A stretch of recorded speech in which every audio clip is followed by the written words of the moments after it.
Shikues nderuar, ju përshëndesim, rikthyer sërish të ditë hënë në TikTok, ku do ndalemi fillimisht tek zhvillimet gjeopolitike dhe për diskutuar ditën e sotme kam të ftuar zotin Erdian Elezi. Zoti Elezi, ju përshëndes.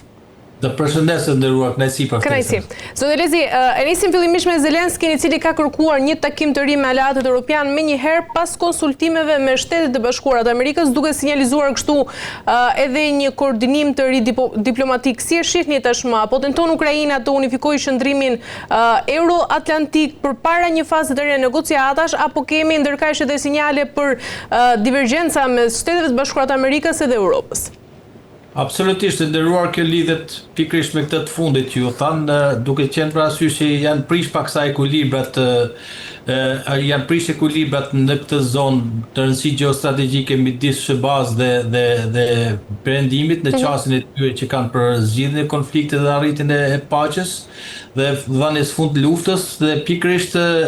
me gjithë përpjekjet dhe angazhimet bëra ka një dështim në konkludimin e tyre, dhe të këto kushte është Zelenski i cili e merr iniciativën për të unifikuar qëndrimet midis palëve në mënyrë që mos të prishet kohezioni midis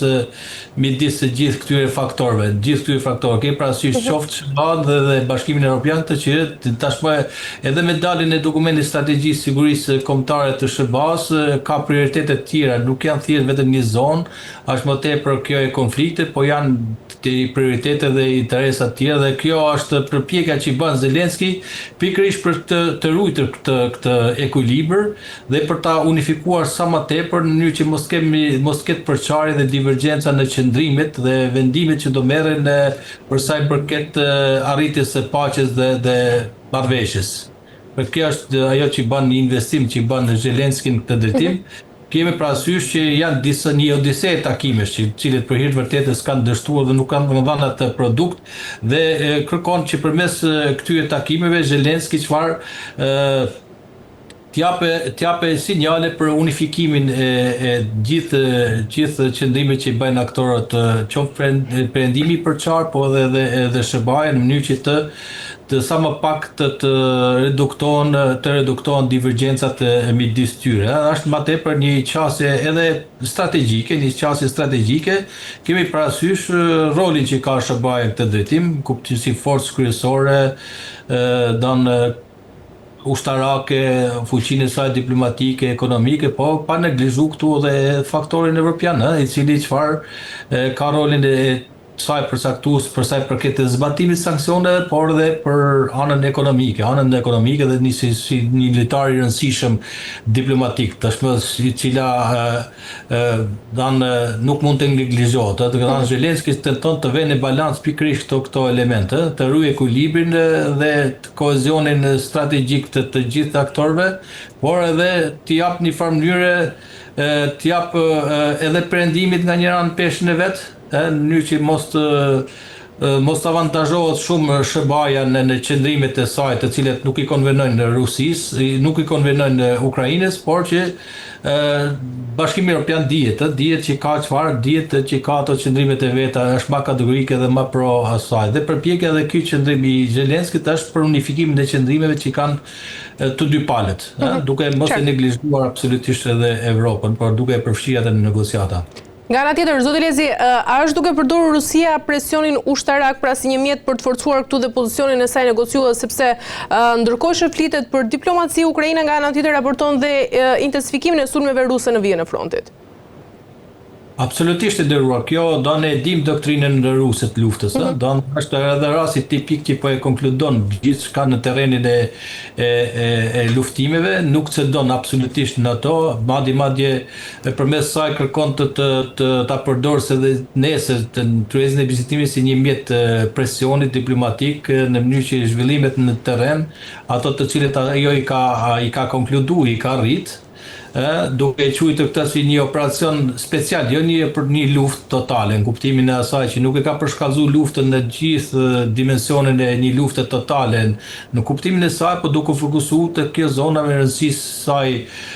strategjike, operacionale, taktike, dhe gjithë vëmendja aty është përqendruar dhe nuk lëshon penga këto nga këto pozicione, madje intensifikon asaj në situata cili vinë afër diskutimi për arritjen e paqes për të treguar si mjet presione që këto janë fait accompli dhe nuk mund të cedojë dhe nuk mund të tërhiqen prej tyre. Do në një farë mënyrë tregon edhe forcën që ka Rusia për ta vazhduar luftën,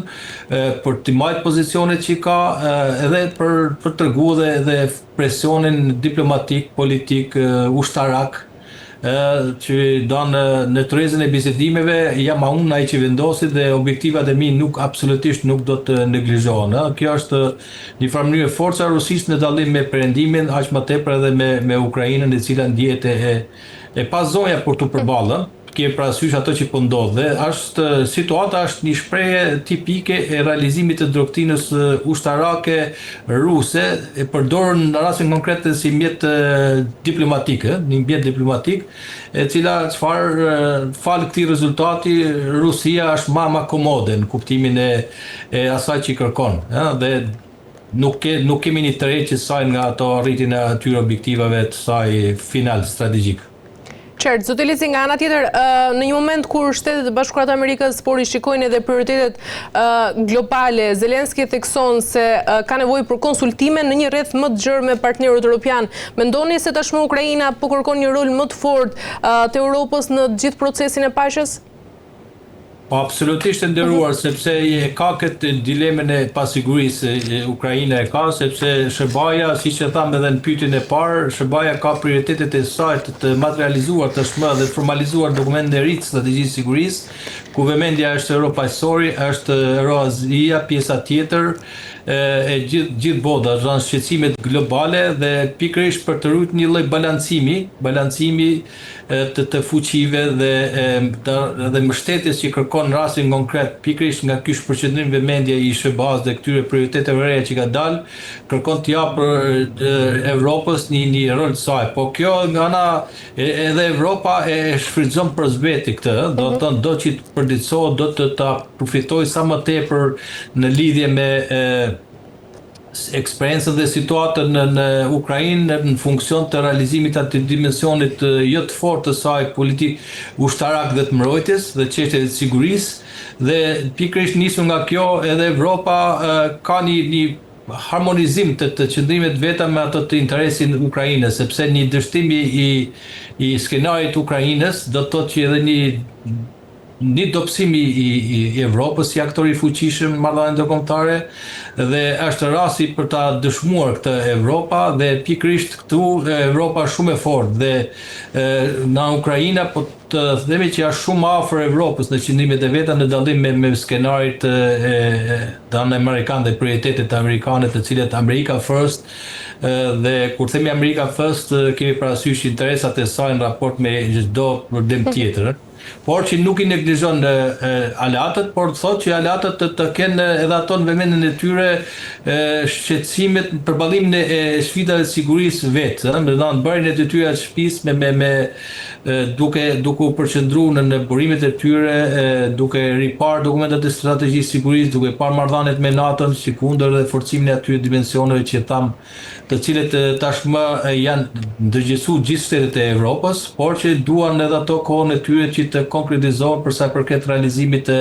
këtyre objektive. Kemi parasysh politikë Common Security Defense Policy, politika e sigurisë dhe mbrojtjes europiane, bashkëpunimi me NATO-n, e cila çfarë do të delegohet leadershipi i drejtimit saj së paku i deklaruar si tillë në 2027, por që si koha është një kohë jo e mjaftueshme dhe reale që Evropa ta marrë vetë për ballimin e këtyre sfidave i larg mbështetjes amerikane, sepse është diçka e pamundur dhe por që është rrit shkalla ndërgjegjësimit të Evropës dhe shtetet europiane për sa i përket çështjeve të sigurisë, ushtrisë, mbrojtjes përbashkët e kështu me radhë. E qartë, zoti Lezi, nga ana tjetër, tashmë që lufta është në vitin e 4, por sigurisht deri më tani nuk ka një zgjidhje dyshartë politike, apo shohim një zhvendosje nga synimi përfitore strategjike drejt menaxhimit të këtij konflikti? Po, edhe ashtu, është e nderuar sepse lufta në vetvete ka shumë kosto, ka shumë investime, ka shumë harxime, dëmet materiale, dëmet humane, sikundër edhe lodhje psikologjike. Dan fakti i tregoj që një luftë 4 vjeçare nuk arritën, po themi, nuk arrin deri të fundit saj, është shoqëruar dhe me këtë bilans stresi, humbjesh dhe lodhje, do të thotë që nuk ka të fituar në kuptimin e skenarit përfundimtar të saj dhe pikërisht këta synojnë edhe palët, sidomos Rusia nuk po potencon për të shkuar më tej, në kuptimin e një lufte frontale dhe totale, sa po gjithmonë i ka ngelur pozicionet të saj dhe klasifikimit të saj si një operacion special. Do të është fokusuar në këto oblastet lindore, në Donetsk, Donbass, në gjithë zonën e Donbassit, Kherson, Zaporizhzhia, sikundër dhe po avancon në mënyrë graduale dhe të kontrolluar, pas një qëllim që të shkojë përtej saj. Dhe kjo është strategjia që ta marrë situatën nën kontroll, ta menaxhojë atë me pak kosto, por sikur duke dhënë edhe sinjale qëndrueshmërie edhe vazhdimit të konsekuencës saj për ta marrë këto zonat po themi të saj tashmë në kuptimin edhe të formal, sepse ka bërë pjesë të kushtetutës vendit, në mënyrë që ta kontrollojë dhe nesër pas nesër të ketë çka mos shëndojë nga këto qëndrime. Por nga ana tjetër edhe vetë pala Ukrainës kërkon çfarë? Kërkon të mos dorëzohet, të japë sinjale perëndimit, kur themi perëndimit qoftë Shërbas, po edhe BE-s që kjo luftë nuk është thjesht vetëm e tyre, por është edhe një disfate perëndimin në përballje me Rusinë. Dhe tentojnë sa më tepër ta marrin në kontroll këto pozicione në mënyrë që në tërheqjen e bisedimit të arrijnë maksimalin e asaj që kërkojnë, përdore si mjet presioni më tepër dan menaxhimi, kontrolli i saj se sa potencimi dhe vazhdimi më tej i saj. Dhe objektivat e Rusisë pak a shumë janë formalizuar ato pikat të cilet në një farë mënyrë janë dagorsuar edhe me Shërban, janë reduktuar edhe në 19 tilla duke reflektuar edhe qëndrimet apo ato cilët perëndimi ka, në mënyrë që të kenë gjithë palët përfshira dhe nuk kemi një skenar për shkallëzimit një lufte frontale dhe totale, nuk janë godit objektivat strategjik të Ukrainës, kemi parasysh këtu objektivat që kanë bërë me institucionet vendimarrëse të një shteti, por janë mjaftuar në zonën e luftimit dhe brenda atij teatri, kuptohet çdo gjë tentohet marrë nga palët nën kontroll. Zoti Lezi, nga ana tjetër, sa e varur është aktualisht Ukraina nga vendimarrja amerikane dhe nga ana tjetër, sa hapësirë reale e manovrimi ka Europa këtu? E nderuar, kemi parasysh çfarë përfaqëson Amerika. Kjo luftë nuk mund të vazhdonte, nuk mund të niste edhe të vazhdonte edhe të mahet si e tillë pa mbështetjen amerikane, duke pas parasysh që është lojë interesi amerikan, është interesi amerikan, kemi parasysh fuqinë që ka, fuqinë ushtarake, politike, ekonomike, teknologjike e gjithçka. Amerika është financuesi kryesor apo kreditori kryesor i kësaj lufte dhe pikërisht nisur nga kjo